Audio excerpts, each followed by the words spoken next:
All right. Hello. I am now both live on Facebook and YouTube. Welcome if you are just tuning in. Today, we are going to be talking about everything coming our way with Windows 10. And there is a lot to be said about Windows 10, especially right now on the internet. Windows 10 is trying to phase its way out of our circulation, of course, a little bit. And there's nothing necessarily wrong with that. There will always be new tech entering a consumer market. There will always be old tech exiting the consumer market.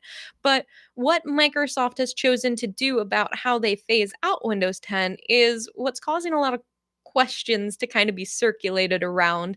And that's not necessarily a bad thing, but I'm here today to address some of those questions, those concerns, those what do I do type scenarios.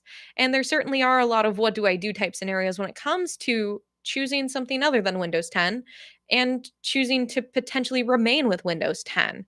Windows 10 has definitely been around for quite a while. A lot of people are comfortable with Windows 10, but it's what comes after it that is definitely causing a lot of questions, at least amongst our clients.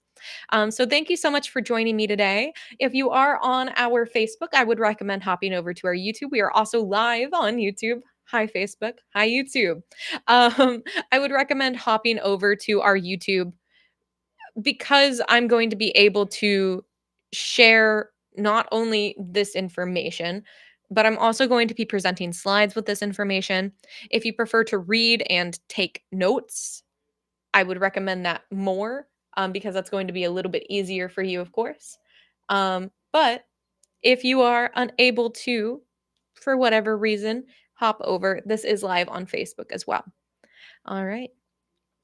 So you are able to communicate with me in chat. I will try to answer any questions that do pop in either chat, at least at the end of the video for the most part. But today we're going to be nice, easy, breezy, beautiful, wonderful, I would like to argue.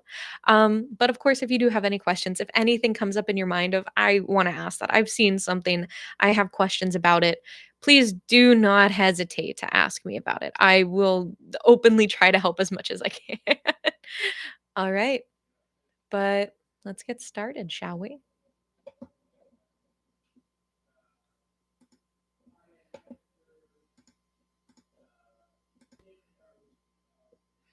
All right. So, welcome to what is happening with Windows 10. We are the OCO Collaborative, and we are a Southside Youngstown nonprofit, and we specialize in technical education as well as information sharing, technical assistance, just about anything related to computers. We do it. But we wanted to hop on here and talk about Windows 10 in particular today because there is a lot happening with Windows 10. Genuinely, there is a lot happening with Windows 10. If you're unfamiliar with Windows 10, it is a operating system and Windows 10 is being phased out by Microsoft. It will no longer have updates, and that's kind of causing a lot of a stir amongst individuals who do use Windows 10. A lot of people trust it. A lot of people have liked it for the past 10 years, of course.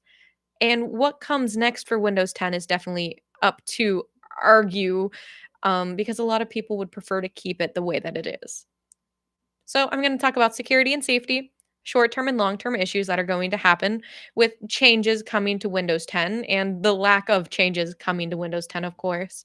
I'm also going to talk about how you can upgrade to Windows 11. That's kind of the biggest thing that Microsoft is pushing for with this change. And I'm also going to talk about what this all means. I'm going to break it down real nice for everybody today. All right. But let's talk about Windows 10 first and foremost. Windows 10 is a type of an operating system and it's responsible for how your computer works. It's both software and hardware working together, and it's a provider for services, programs, what makes your computer run. And there's a ton of different operating systems out there. But Windows 10 being its own operating system is a part of a bunch of different Microsoft products. There's also Windows 11 is another type. But of the estimated Windows products that are out there, 40% are estimated to be running on Windows 10 right now. And in 2022, Microsoft reported in an annual report that there are 1.4 billion devices around the globe using either Windows 10 or Windows 11. So that leaves us to kind of estimate that about 600 million of these devices are still on Windows 10. Granted, those facts may have changed a little bit. That was a report back from 2022. It could be more, it could be less. But with that being said, that's a lot of devices that are kind of under a little bit of a relook see, if you will. So, what is happening to Windows 10? Very easily, Microsoft is trying to kind of get out with the old. Windows 10 was released in 2015, and they're planning to end the support for this operating system starting October 14th in 2025. So, this means that there are going to be no more software and hardware updates, no security patches, or even technical assistance provided by Microsoft. This kind of means that your device will run a greater risk of getting viruses or malware and even being compromised. So Windows 10 will still operate, it's still going to function. The support is being discontinued though. This can potentially cause performance issues long term, not only for Windows 10 devices, but also for the applications that are ran on Windows 10 devices, especially Microsoft ones, like the Microsoft 365 Office. So, Word, Excel, you name it, if it's a Microsoft product ran on Windows 10, it could have performance related issues on the way. We want to keep our devices updated as much as we can. Being updated is so important for preventing malware getting in our devices, for preventing, hackers, scammers, preventing bugs. It's general maintenance that we are performing when we update our devices. But Microsoft, with this lack of updates coming our way for Windows 10, is kind of really pushing people towards Windows 11. But with Windows 11, you might not necessarily be able to upgrade to Windows 11 if you already have a device. They want you to go to Windows 11 to continue updates and security patches, and they're going to honor any technical assistance as well. However, not all devices are able to upgrade to Windows 11 as an operating system. It seems that any device that's pretty much older than 5 years is going to be close to incompatible due to the hardware that's in the device to upgrade. Newer devices, however, you're probably going to be okay. If you have a device that's maybe a year old or maybe 2 years old, you should be able to update from Windows 10 to Windows 11. You can do this in your settings of your device. It should actually say check for updates. That blue little box that's there, that's what you're looking for. But if you're unable to do that, your device is going to be left vulnerable. And for the most part, Microsoft wants you to upgrade to Windows 11. They want you, if you can't necessarily get a new device, if you can't upgrade your device, they want you to look at alternative routes. They really do. Um, and they do have a couple other routes. I will say if your device is capable of being updated to Windows 11, it's completely free, which is a really nice thing. If you have a newer device, you're going to be able to update it completely for free.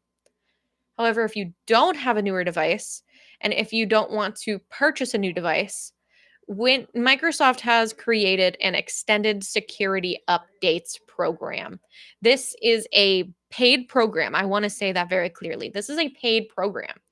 And it's going to allow you to have updates for your device, but it's only security updates. These devices have to be a little bit particular. They have to be a certain version of Windows 10. It has to be actively running Windows 10. If you have Windows 7, it won't qualify. It has to be Windows 10, certain version, and it is not free. And this is going to be a security program for only 3 years, and it is going to be split into three separate tracks for each year. Um, for one device, it's going to be per device. They'll grant these licenses per device. It's going to be $61 for your first year. And each year after that, it is going to double in price. So your second year is going to be $122. And then your third year is going to be $244. That means you're going to spend about $427 just on updates to keep your device running Windows 10 and being secure.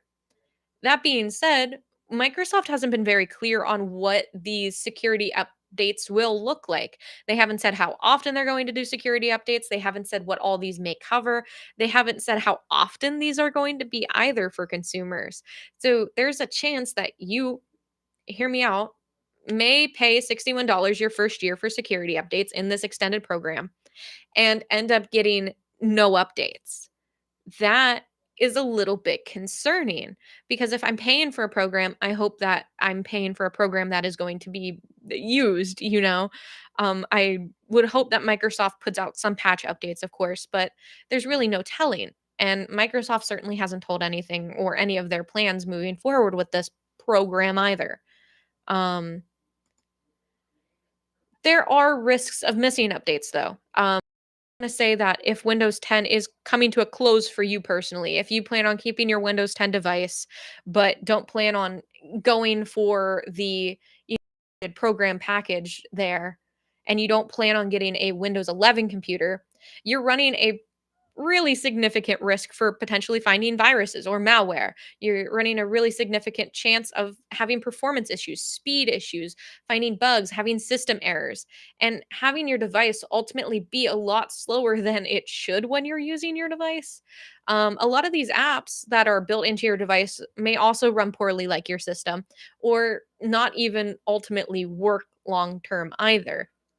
It's kind of a shot in the dark with trying to estimate how usable is Windows 10 going to be in the next 3 years.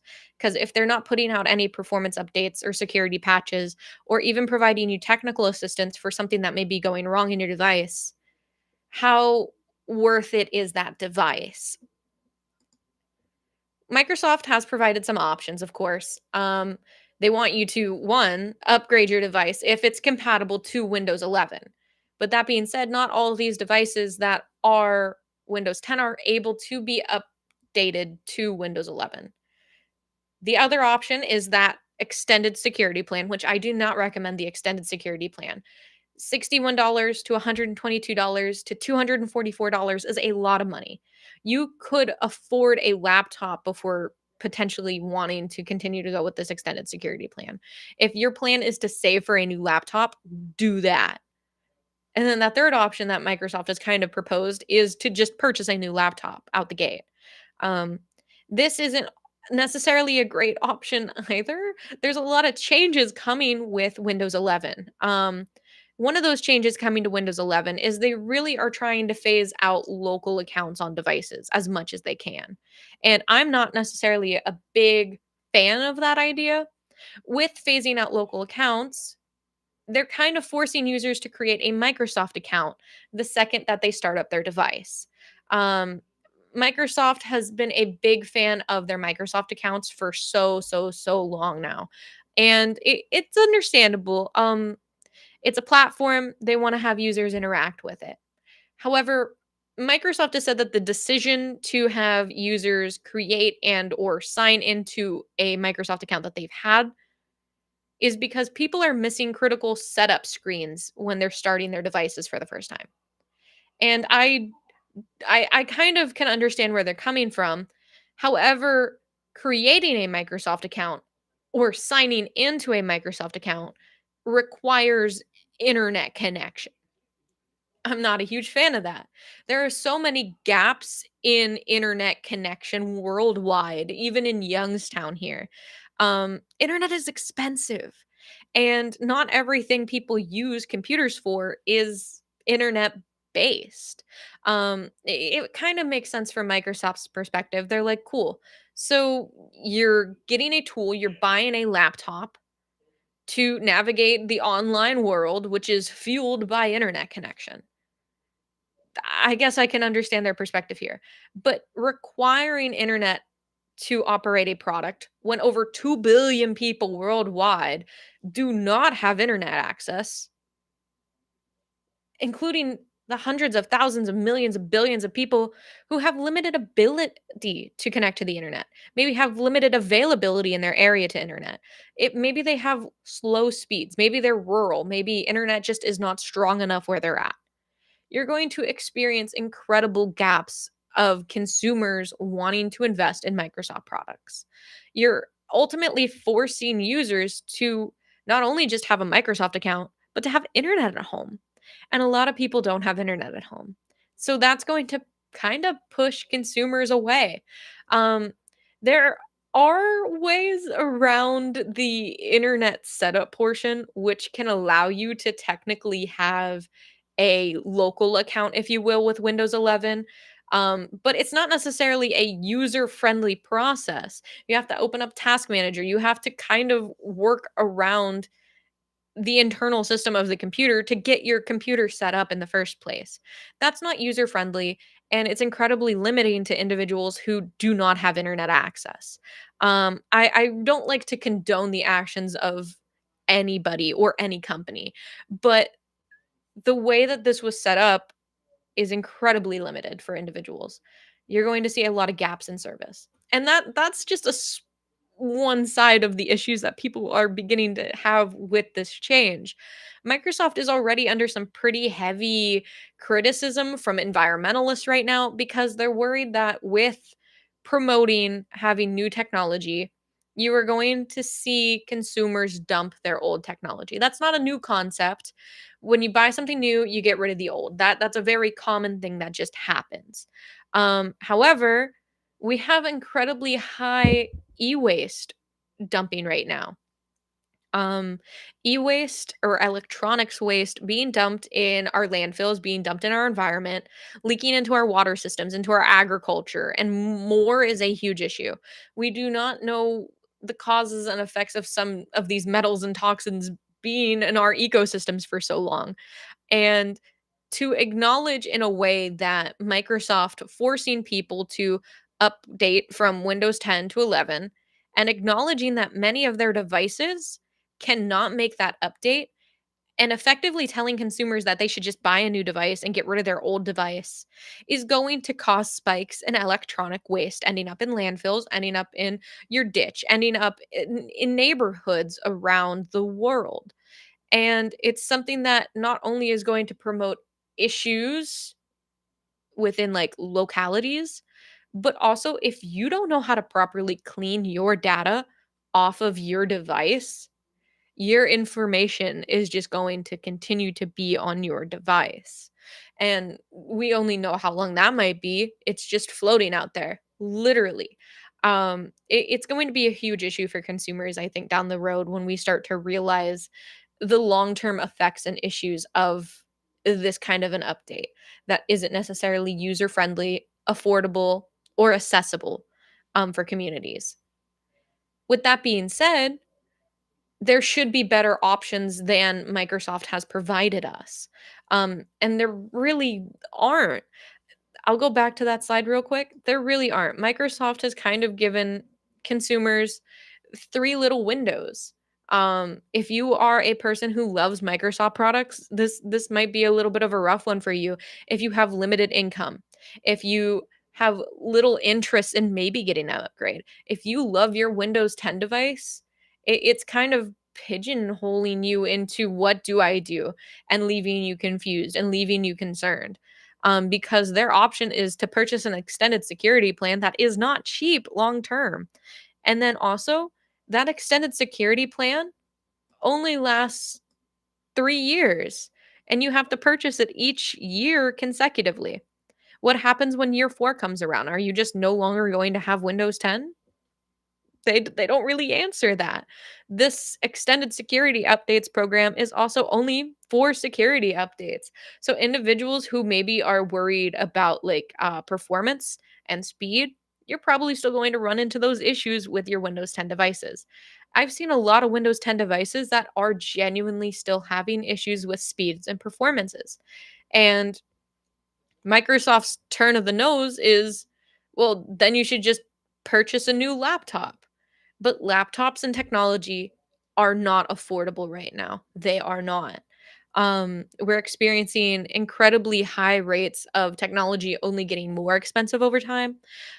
We at the Oka Collaborative purchase laptops like crazy. We have a free hardware for homes program that allows individuals to earn a refurbished laptop from us. And we buy these in batches, we buy these in bulk, and the prices have almost doubled in maybe a 6-month window gap. And we're only going to see prices of technology continue to increase with how our economy is right now. So Microsoft saying that potentially your best course of option is to buy a new laptop. Feels a little crazy here, but those are the options that they've given. Granted, you could choose to go with another company other than Microsoft and Windows. Apple Mac OS is a choice that a lot of people are also kind of turned away from simply just because of cost itself.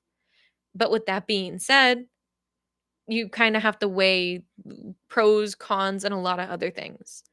Um, I personally, I am not a big fan of the fact that Microsoft is forcing users to essentially have internet, um, to have a setup screen. I'm not a big fan of that. That being said, when you buy a Mac computer, that computer is basically yours for life.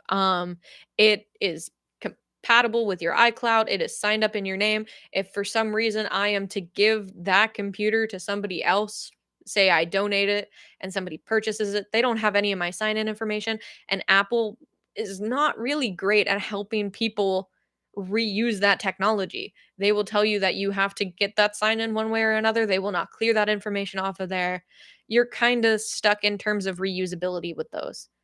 That being said, is Windows much better in this case and situation? Not really.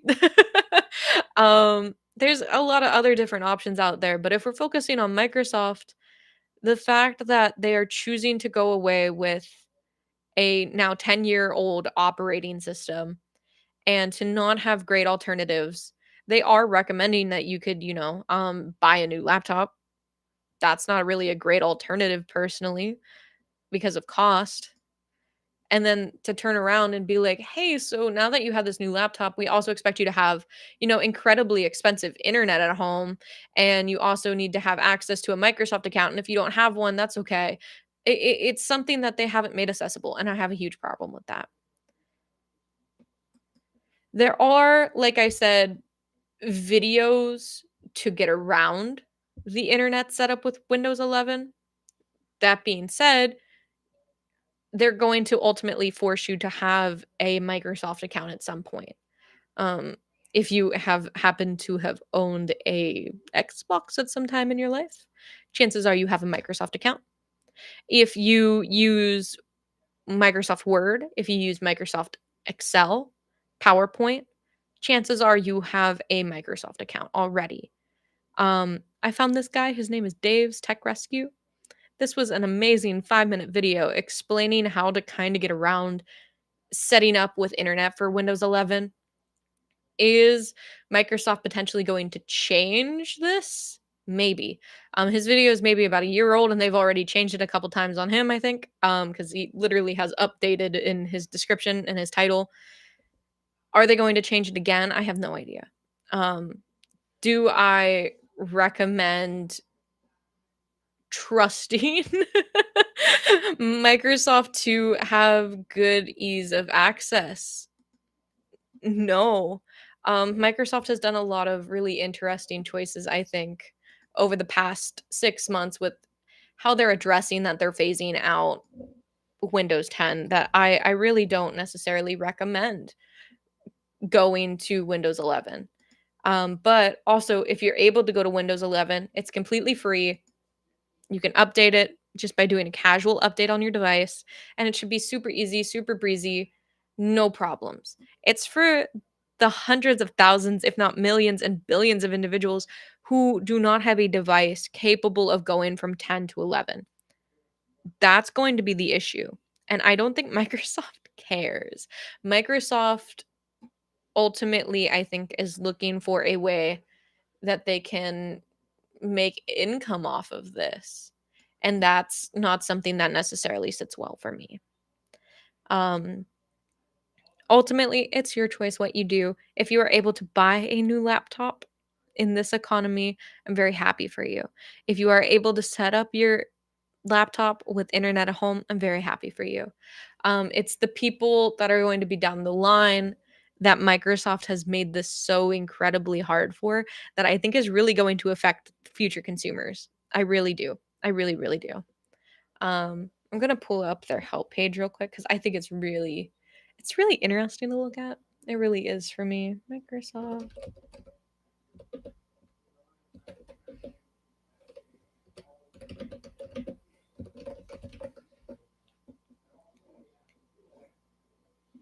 All right. The end of support page. Let's go ahead and share that. All right, so this is their end of support page that I have on my screen right now. It's pretty simple. They're just like, just a reminder, we're ending this on October 14th. No more technical assistance, no more feature updates or security updates are going to be provided. And they just want you to upgrade to Windows 11 point blank, is like the first thing that they admit.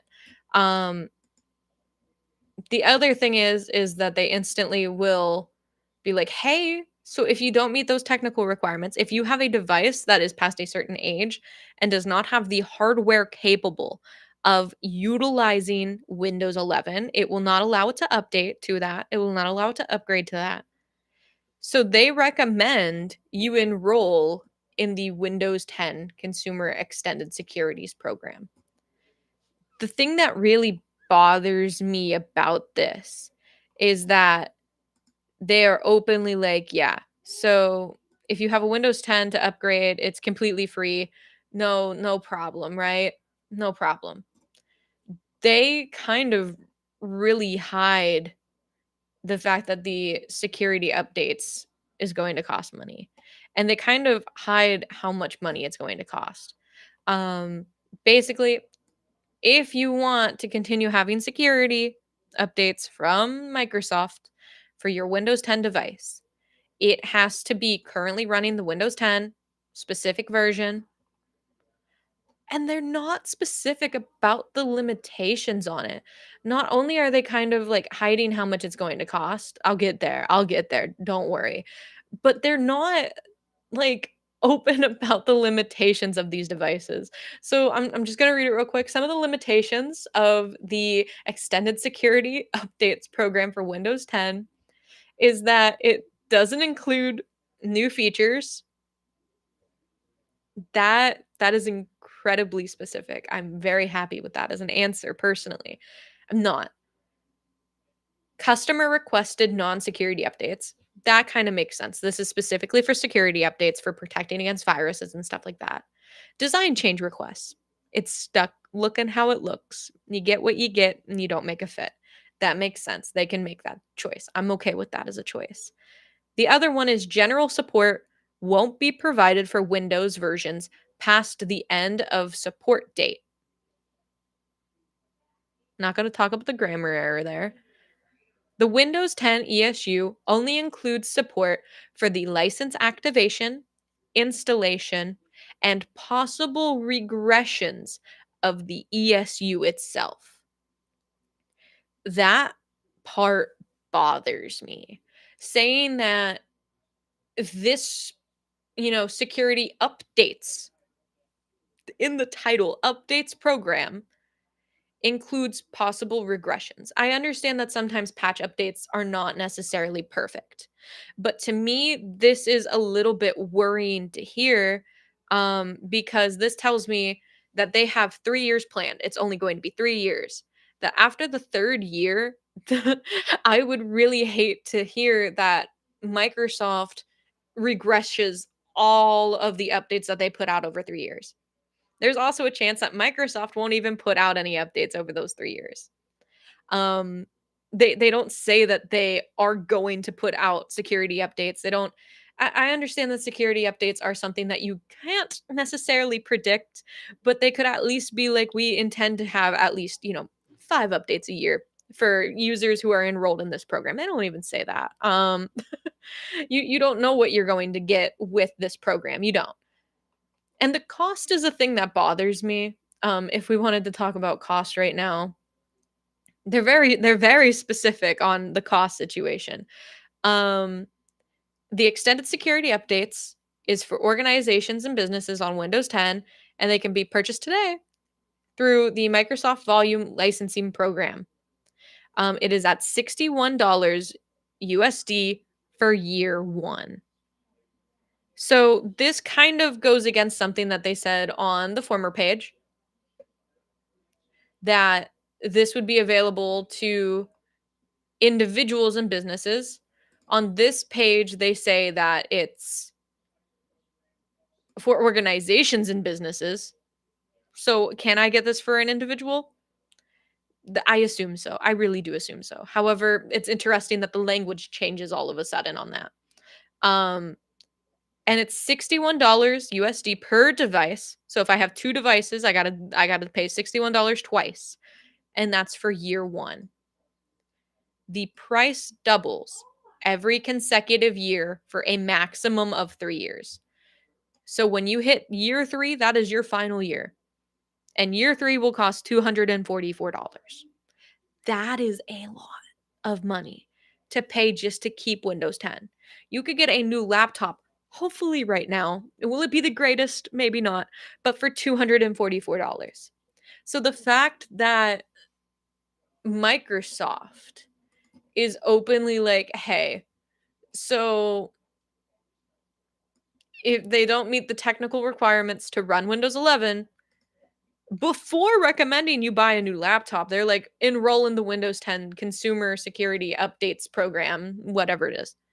They don't want you to buy a laptop first, even though that might be the cheaper option. That really kind of bothers me personally. Because ultimately, if you do year 1, that's $61.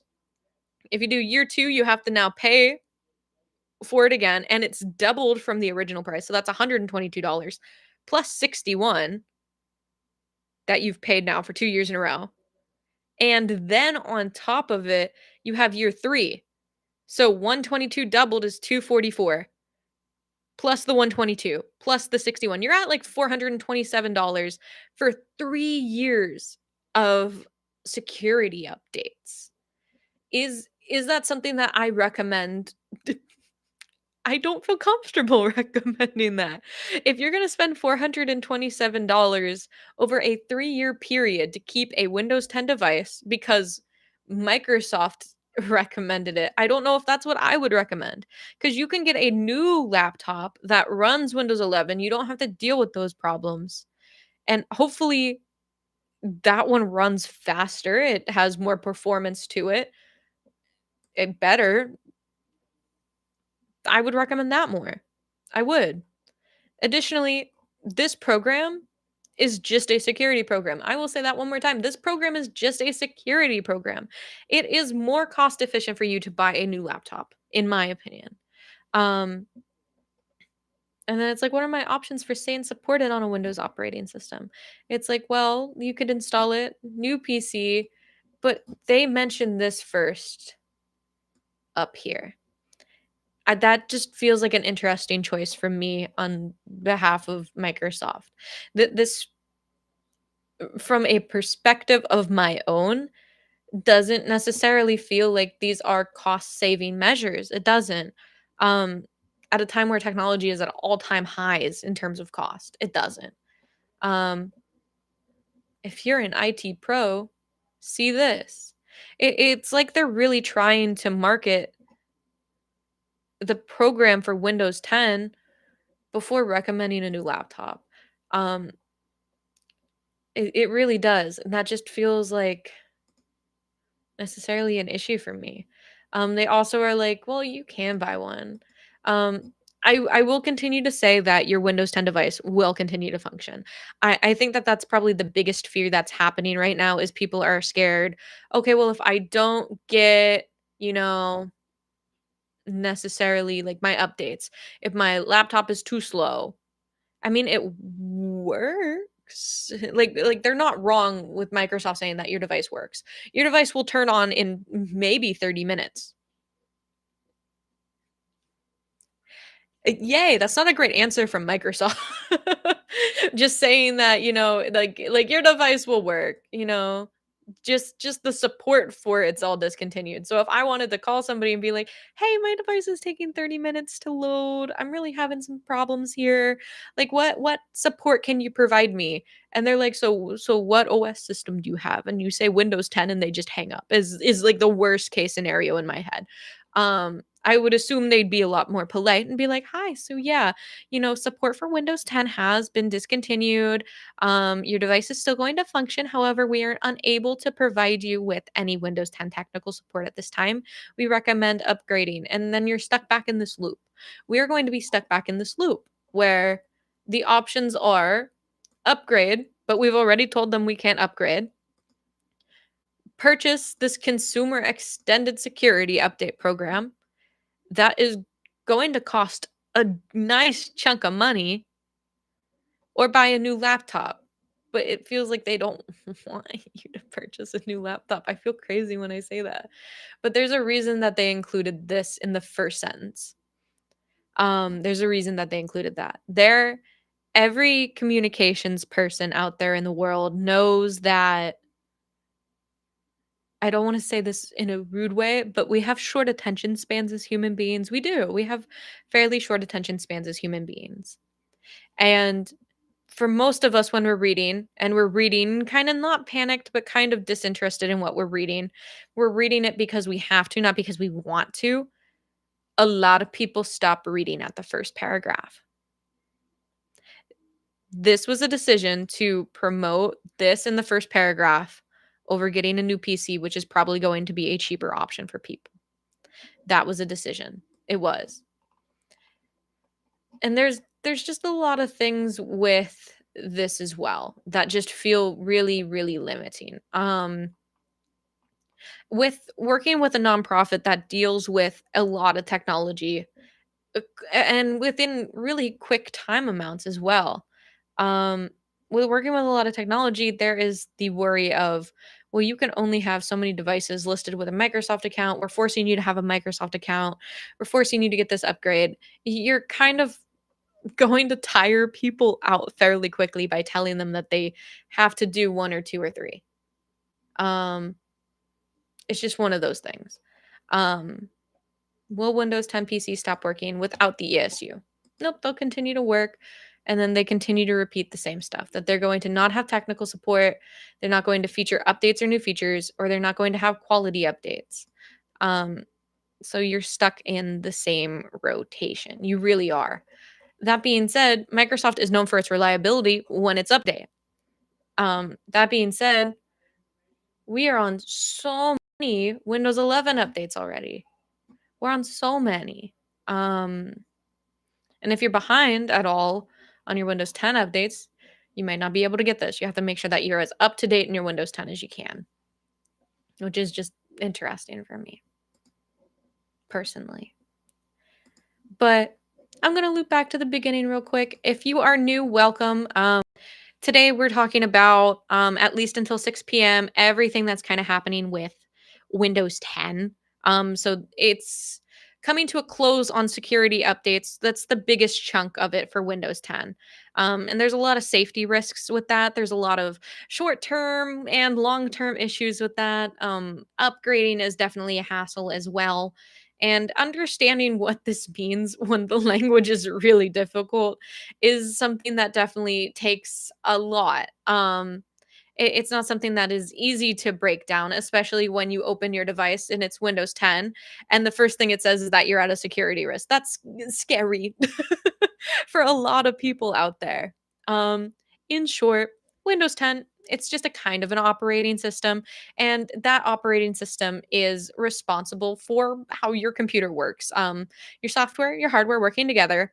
Windows 10 is also a provider for services, for programs, and what ultimately is running your computer. There's a lot of different kinds of operating systems, especially different kinds of Microsoft operating systems. If anybody here remembers Microsoft Vista, I love you. Microsoft, or it would be Windows Vista, I apologize. But there's a lot of different kinds of operating systems out there. You do not have to go with Windows 10 or Windows 11, but it's estimated that of Windows products, of Microsoft products, 40% of these worldwide are running Windows 10 still. And we are no longer going to see updates for Windows 10.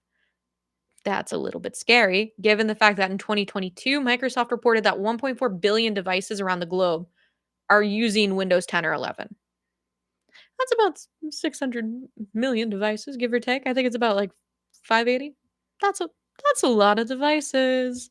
Um, and that's a lot of people that now are getting this, not blue screen of death, but something that reminds you and invokes the feeling of a blue screen of death. Um, So, with what's happening, Microsoft is phasing out the old. Windows 10 was released back in 2015. Feels a little wild that Windows 10 is 10 years old. Happy, 10th birthday to Windows 10. It's no longer going to receive support starting October 14th. That's not necessarily the best birthday present to an operating system because now that means it's going to have no more software and hardware updates. It's not going to experience security patches or technical assistance.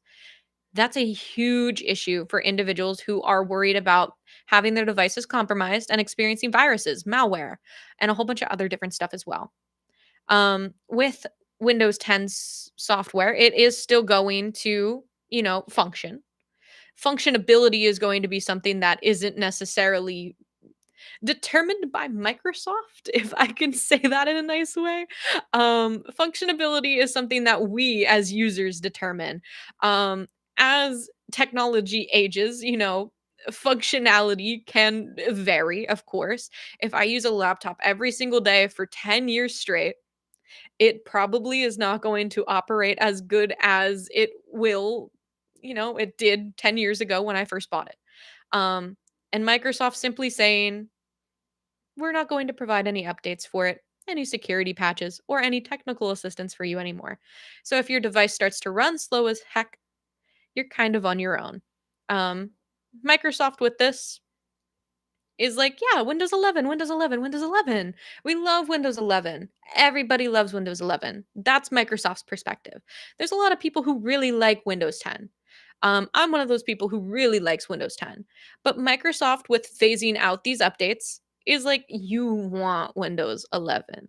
And they can say that. They can have an opinion. I'm not going to tell them no on that because Windows 11 will continue to have updates and security patches and technical assistance. And that is good for consumers. We want our technology to be up to date and to be reliable and to be usable and fast and efficient and wonderful. We want to be able to use our technology that we spend money on. That is the idea that we purchase technology. Um, However, with Microsoft kind of pushing this line of dialogue that you want Windows 11, there are a lot of kind of issues with that. Probably the biggest being that not all devices are able to update and upgrade to the Windows 11 operating system. They're not. Um, if your device is probably older than 5 years old, your device may have incompatible hardware that it's not able to get to that area. It probably won't allow it to update. You're probably going to click on the update button. It's going to say we weren't able to. Newer devices shouldn't have that issue though. Microsoft has been very open about newer devices. They're going to be able to do it. All you have to go is go into your settings, click on update, and it should go. It may do it like a little restart, but it'll be okay. Um, that being said, if your device is still Windows 10, you're still left vulnerable. You're not going to be able to kind of get to that point to where you want to be, where you're getting security patches and technical assistance and somebody who can help you. um, that means if you want a device with Windows 11 and you can't upgrade to it, Microsoft is encouraging you to just get a new device flat out. There are other providers out there if you wanna go with another provider like Apple and Mac OS, you're more than welcome to. But for the sake of the conversation today, focusing on Microsoft, technology has never been inexpensive, and we're experiencing incredibly high prices in the tech world right now as is. Um, However, if your device is able to upgrade to Windows 11 from 10, it's completely free. Yay! Um, but how large of a window of people is that is kind of being left up to question. Um, like I said, there's probably about 600 million people that are out here with Windows 10 devices. How many of those devices are able to update to Windows 11? That's up to a question. We won't know until we have people complain about it 24/7, of course. Um, this is a big question that we've been getting at, Okil, is I have a Windows 10 and I heard that I can get extended security. Yes, that is a thing. That is a thing. I'm going to preface it by saying that it is a paid program. Microsoft has not necessarily been very open about this being a paid program until you click on the link that takes you specifically to this page, and it's not the first thing that they tell you about it either. Um, Microsoft right now is very like, "Hey, yeah, it's free to get Windows 11. It's free to get Windows 11." That being said, if you're stuck with Windows 10 and want to keep your device that runs Windows 10, there's an extended securities updates program. That is a paid program, and it's not necessarily an affordable program either. Um, it's a 3-year program, no longer than 3 years. So year 1 is going to cost you $61 for 1 device. It's per device, so if you have 2, double that. And the price doubles each year that you choose to extend the coverage as well. So year 2 costs $122 and year 3 costs $244. So if I chose to do all 3 years, I am spending $427 to keep updates for my device, and it's just security updates. That's a lot of money. And that's not a very affordable or accessible option for individuals in the current economic climate that we are in. Um, there are risks with missing updates. I will say that please, please, please be updating your devices. If you have a Windows 10, update it as much as you can before it ends, please, because you have greater risks for viruses and malware if you don't update your device. You can have performance issues, speed, bug, system errors, anything that can go wrong with your device, name it. That's why we update our devices. We want them to be the most up to date from our providers that we'd bought them from so that they can work and do their job that we purchased them to do. Um, there's not going to be technical assistance from Microsoft for Windows 10 on that same day. So that means if you start to experience viruses and bugs and system errors, chances of people helping you through that from Microsoft are little to none. And those issues are also going to be affecting Microsoft related apps as well. Microsoft has also kind of been very open about the fact that apps that are related to Microsoft products, such as like the Office 365, there we go. So Microsoft Word, Microsoft Excel, those apps, if you're using Windows 10, are going to suffer the same fate, where they will not have any updates, they will not have security fixes, they will not have patches, they will potentially run slow, just like your device. Is that a good thing? Not necessarily. Um, so Microsoft has given us 3 options, right? We can upgrade our device, if it's compatible, of course, to Windows 11. That's our free option if we have the hardware available to upgrade. Upgrade, yay, that is our free problemless option here. um the other option, this is the second option that Microsoft has really kind of been encouraging, is you can purchase an extended security plan for your device if it's Windows 10 and a certain version. Once again, this is probably a more expensive option than just purchasing a new laptop. And then option 3 is purchase a new laptop. Granted, this also goes for desktops, computers as well, PCs, not just laptops. But that being the fact that this is the situation we're in, that these are our 3 options, and option 4 is like change who I'm buying a, computer from as the 4th option. Market's not great. And people are having a lot of issues with Microsoft with its Windows 11 options already as well too. Um, Windows 11 is kind of forcing the setup screens to be done now. You always had to do the setup screens. We love setup screens when we get new tech. But they're kind of trying to phase out. I don't know why I said kind of trying. They are phasing out local accounts on devices for Windows 11 devices. That means that users have to create a Microsoft account or have to have had a Microsoft account already. Microsoft is really defending its decision to do this because apparently people with their devices are missing, critical setup screens for their devices. That means that they want you to have a Microsoft account. They want your consumerism. They want your interaction with their platforms. They want to be like, we have, 2.8 billion Microsoft accounts. It's because we're the most trusted platform in the world. And if they are, that's all great and said and done. However, I have a really huge issue with it. It's that it's going to require internet to be set up then.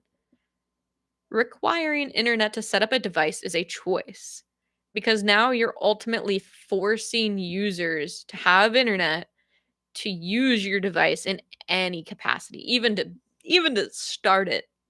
And that's a wild decision given the fact that there's 2 billion people in the world who lack internet. You have now limited the amount of people who are potentially considering your products now. And they're not very upfront about that either. It's a lot of videos of people explaining what the setup process is looking like for Windows 11 right now. Like Microsoft really is kind of hesitant to acknowledge the fact that they're phasing out, local accounts and the ability to go around, these non-internet connected accounts when you initially start up. Um, it feels like probably a given from Microsoft's perspective. It makes sense from Microsoft's perspective. Like, yeah, we get devices, we get computers to navigate the online world. And, the online world is fueled by this internet connection, right? So from their perspective, it kind of probably makes sense. They're like, yep, you have a device, you want to use the internet. We're going to require you to have the internet then already for your setup. But internet is expensive. And requiring internet to operate a product when so many people lack access to internet, cannot afford internet, may have limited availability in their area for internet. You have so many individuals who are in rural areas that just don't have internet. And maybe you also have individuals who are in rural areas who have internet, but the speeds are so slow that users, while trying to get these devices set up, may end up hitting this kind of like wall where they're in the process of getting it set up and you're staring at the little like loading screen constantly because it's going too slow. To have that happen while you're trying to get a device set up is not going to look great on Microsoft's part because now you're going to have individuals potentially blame Microsoft for their devices being slow when it could be their internet, could be the device. To kind of know that, you can't use your device to find out if it's your internet speed because it's not connected yet. I haven't signed into my Microsoft account yet. I'll never know if it's my speed because I can't get to a speed check website because I'm stuck in this process of trying to get my device set up. And that's not really a user friendly type of system. Having a local account where, users can, set up their device, use their device however they please, not reliant on internet is such a wonderful thing because you are increasing technology access, usability, understanding, and also, like, some people just don't want to use devices for the internet purpose. If I want to just be working in a notepad on my device, that is my choice. um, it's kind of like the idea of like when we were kids, we would have the Nintendo DS, we'd sit and play it in the car. I didn't need internet at the time. I would just be able to turn on my device and I'd be able to use it. That's the idea that's kind of going away here with Windows 11 is no, you should be connected to the internet. You need to be connected to the internet because you have our device. There are ways around it. They're not, I wouldn't say they're user-friendly ways around the internet setup process. Um, they require they require a lot of planning. I found this guy. I watched this guy maybe like 8 times today because he walks you through how to like call up the task manager and basically go past it. The fact that it's not an option from the get-go in Microsoft's setup screens to be like, I don't have internet, or to be like, hey, I have limited, availability of internet. Microsoft is just like, let's get you connected. I really recommend this video because this guy was like, here's how you can get around it to be like, I have limited availability. And it lets you go into setting up a local account from the get-go. This was such a good video. I really recommend it. It's called just how to set up Windows 11 without internet. It's by Dave's Tech Rescue. This guy was amazing. It's like 5 minutes long and he explains it from start to finish. And there's 3 different ways that you can also set it up without internet. He goes over all 3. Granted, For individuals who maybe are coming from areas of a lack of tech experience, it's not a user-friendly option. Like you can't tell me that somebody um my mom, who is upper 50s into her 60s now, you can't tell me that she would be able to just know how to do that to get past connecting her device to the internet. And the idea that that's what Microsoft opted for is not very accessible. It's not very usable. It's not very consumer friendly. There's also a lot of long-term issues going past just, the internet connection and local accounts and stuff like that. Um, a lot of people, especially environmentalists, are really, really, really worried about what this transition from Windows 10 to Windows 11 is going to look like, especially in a couple years. Because there's this thing that happens when new tech drops on the market and everybody like flocks to get that device. We love having new tech, right? But what happens to the old tech is it ends up in a landfill more often than not. We don't like to admit that. I have definitely been, ignorant at a young age and been like, cool, I got rid of my flip phone and I throw it in the waste bin. And I only know where it is now, age 15, my mistake. But so many people still do that. They think that that's just normal. When we get new technology, we throw out the old technology. We don't think about the consequences of the dangerous metals and the toxins that are stored in those devices, let alone our personal information that is stored in those devices, right? We don't think about that. We think, oh, I have the new iPhone 16. Yay. I guess I can get rid of my iPhone 7, and we throw it away more often than not. It's an uncomfortable thing to potentially admit for you all at home today, granted. But when you do those types of things, you are leading to the buildup of what's known as e-waste or electronics waste. That basically means that you're going to continue to allow, dangerous metals, toxins, and stuff like that to go to landfills. And that potentially leaks into our water systems. It affects our agriculture systems. It affects so much in our environment, and it's not good. And e-waste has only gotten worse over the years, by the way. E-waste has continued to build up the more we kind of give into this consumerism idea of I want what's new, I want what's new, I want what's new. If you are unhappy with what you currently have, I can understand that, especially if it's a Windows 10 device, because it's no going to be supported starting next week. That being said, Microsoft, in terms of educating its consumers that don't throw away your old device if you buy a new one, it's like almost absent. There is like one page on it, but it's not like the first thing that comes up. You have to like, like search through the internet of like, what do I do with my old laptop that run Windows 10? It's still not even the first thing that comes up. They're like, well, you could still use it. It's still functional. And it's like, yes, it is still functional. It maybe will open a web page in 30 minutes from now. So you're just going to have people throw away their devices, leading to a whole bunch of toxic stuff getting in our environment. There's a lot of environmentalists who are really, really worried about this kind of stuff. Um, Leading on that, you do not want your personal information just floating around out there. There are a lot of websites that are very helpful for understanding how to like clear your information off your systems. If you're unfamiliar with like factory resets, I really recommend looking into that kind of stuff, because if you do get rid of your Windows 10 device, please get all of your personal information off of it first. There is nothing worse than having your medical information, your bank information, anything that is your personal information stolen by somebody else. Not to mention, because Windows 10 is going to have no security updates in the future following October 14th, you really probably don't want to just let it like sit there and culminate all your personal information. And then the next time you open it, you get a virus. And then all of that is just disseminated across the internet, all your information.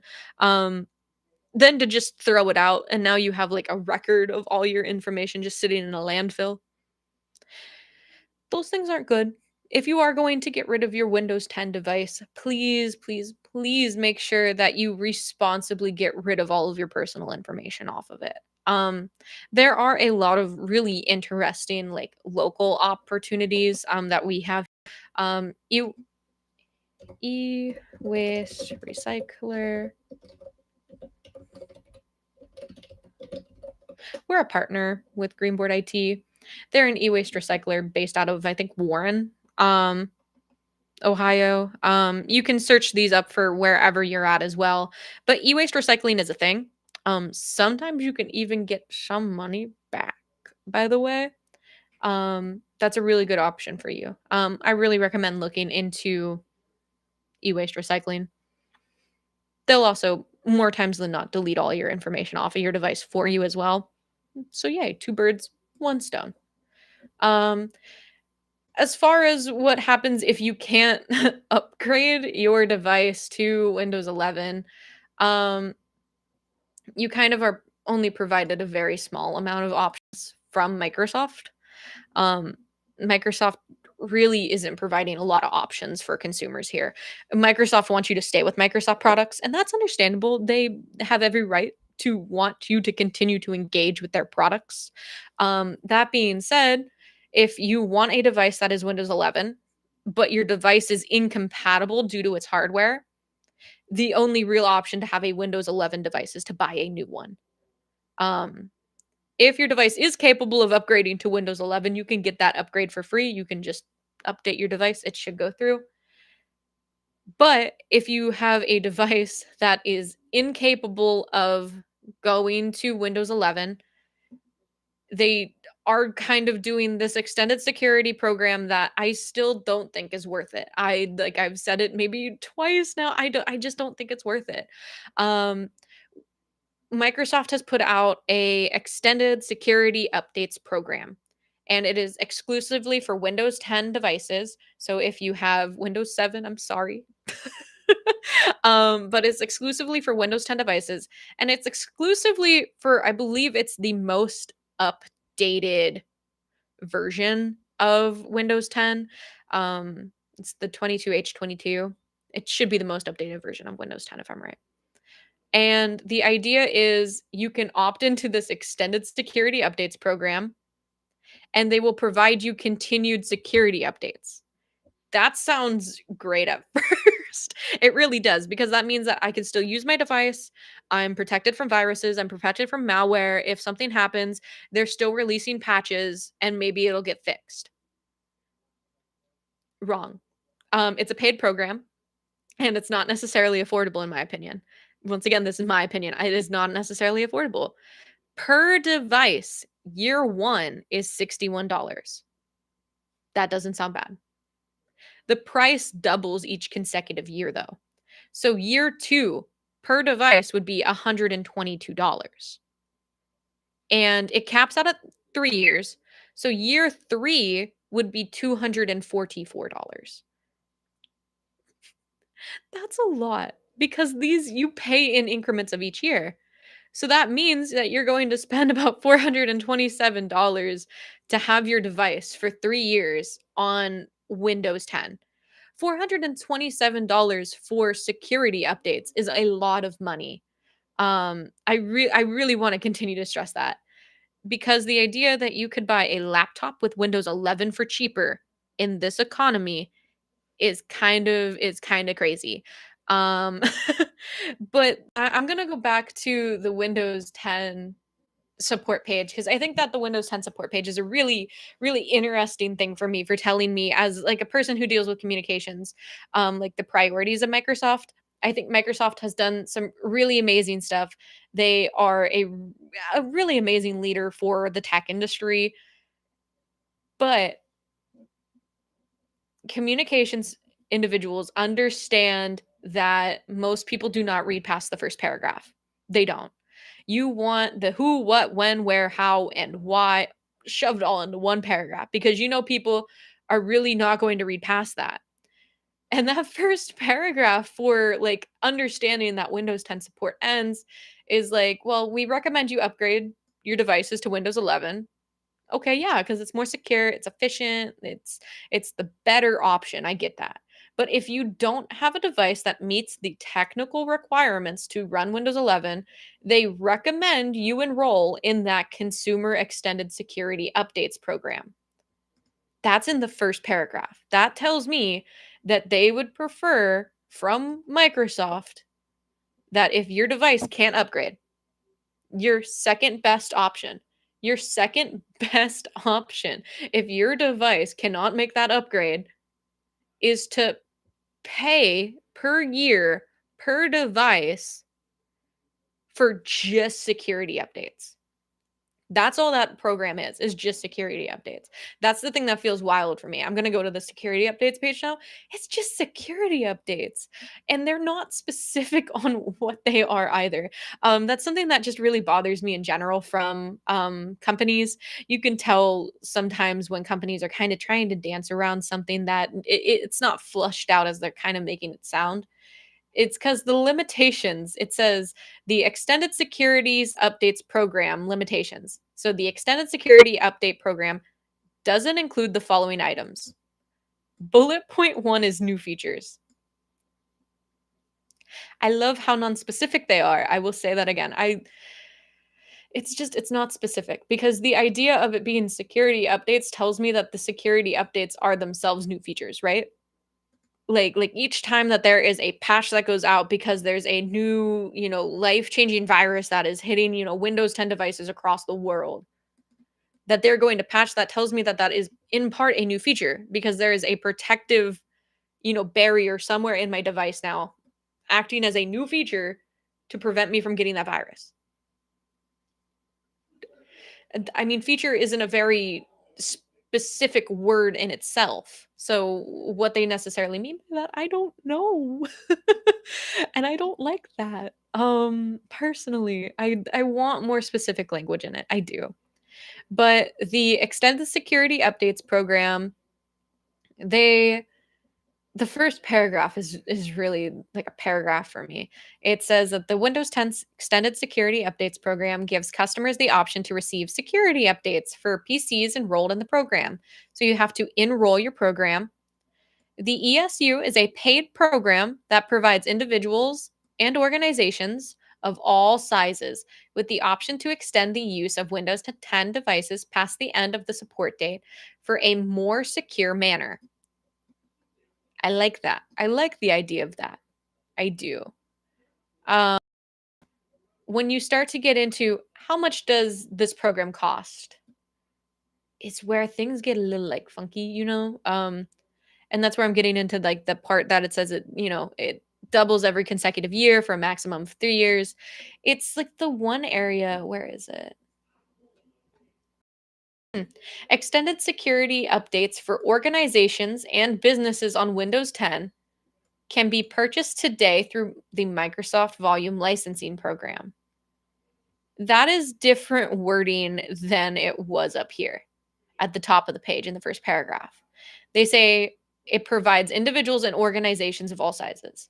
But when you get into cost, it only is referring to organizations and businesses on Windows 10. And that's really interesting to me as a person in communications, because normally you think I need to reuse the same language. I need to make sure that this is, repetitive so that it is specifically referring to these people. To no longer include for individuals is an interesting choice, because I would hate for somebody to think that they no longer qualify for this. If this is the choice that somebody wants to go for, if somebody is like, I want the security update program for $61 for its first year. When you go down to the price area, it doesn't say for individuals. It doesn't. That's really interesting to me. Um, additionally, year one will not start until November of 2025. So I really do recommend that if anybody is considering purchasing this as their option to kind of still get those security updates, wait a little bit. Like I would not start paying for something, that ends in October but will not be covered until November.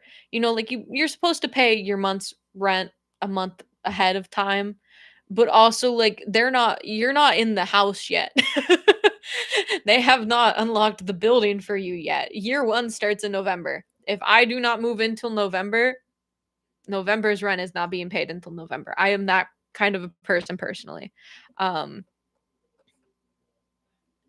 it's a really interesting choice from their behalf. I really it's definitely something that working with a tech nonprofit, we are going to see a lot of questions of. And I'm so glad that our staff has taken the time to really look at this to see all of what's kind of going on behind the scenes with Microsoft and Windows 10 being, phased out. Um, with it being phased out, obviously, like these options aren't great for individuals who have a lack of access. And I think that's primarily where my concern comes from is individuals who maybe this was their first laptop that they maybe bought 5 years ago, don't have the funds to buy a new laptop, do not have internet at home. None of these options are really great for those kinds of individuals, and it's sad to say that Microsoft hasn't, done more for, its at-risk populations and, its disadvantaged, residents in the US in particular. Because I would like to see options that were friendly for consumers that are going through those types of situations. I would, but they have not been provided in these options lists, I don't think. Um, so one more time, you have kind of three options if you're sticking with Microsoft. If you have a Windows 10 device, you can choose to upgrade it slash update it to Windows 11. If you are able to, if you have a device that is capable of that, it is completely free. And your concern, you should have no concern if you're in those brackets. You really shouldn't, because you have a device now that is as up to date as it can be. Yay. If your device is unable to update to Windows 11, you have two options. You can purchase the extended security plan, which I don't recommend because of how expensive it is. And it is just security. That does not mean that if your device is maybe running slow, if you are hoping that, maybe its looks and appearances will change, I don't recommend that plan. Um, Purchasing a new laptop is the other alternative, which if you have the funds to purchase a new laptop, it's not that bad. Also, granted, you don't have to purchase a new laptop. That's just one of the cheaper options here. You could also just purchase a new desktop computer, whatever that device is that you have that's running 10. That would be the alternative. Um, I see I have a question. Do I lose my data if I upgrade from Windows 10 to 11? You should not. All of the stuff that you have downloaded should still be available in your device. A lot of those files are saved locally in the device. So if you're doing the upgrade from one operating system to the new one, it should all still be there. Anything that you have from work, all your files, regardless of what those files should be, are still going to be there. They also shouldn't change locations either. It should all still be in the same way that you have saved it as well. Um, Granted, there is a little bit of a situation that I'm understanding from Microsoft. If you're talking about like Microsoft Office applications, those are going to upgrade as well. So the next time you open, say you upgrade from Windows 10 to Windows 11, and next time you open up Microsoft Word, it's going to look different. All of your data that's in that is still going to be there. It may be harder to find that in the application itself, I will be honest. A lot of people do kind of get thrown off when they open, especially Microsoft Excel, and it looks completely different from that upgrade. Microsoft Excel is just a trip in general for a lot of individuals, myself included. Um, but any files that are saved in your device locally, those are still going to be there. All right.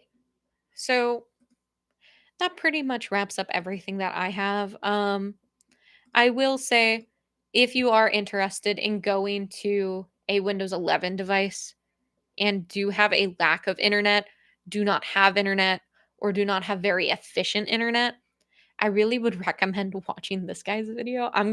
After I end this, I'm gonna link it in the description of this video. I watched this guy's video like 5 times. I sound a little bit like a fangirl right now for Dave's Tech Rescue. But it was a really good video talking about how to get around the internet requirement for the new Windows 11 devices for their setup, which is so important. If you have a lack of access to internet, do not have strong internet, I recommend this guy because you're probably going to run into a couple hiccups upon your first startup for your new device. All right. So that wraps up my hour here. I went a little bit over, but thank you so much to everybody who did join me. Um, one more time, my name is Elizabeth Koss. I'm with the OCO Collaborative. We are a Southside Youngstown, Ohio nonprofit, and we focus on a lot of different technical aspects in the world. And our goal is to bridge the digital divide. If you enjoyed this video, you're more than welcome to give it a like, give us a follow. This is not the only time that I'm going to be live this week. I will also be live on Friday. I'll be going live with a children's writing and workbook series.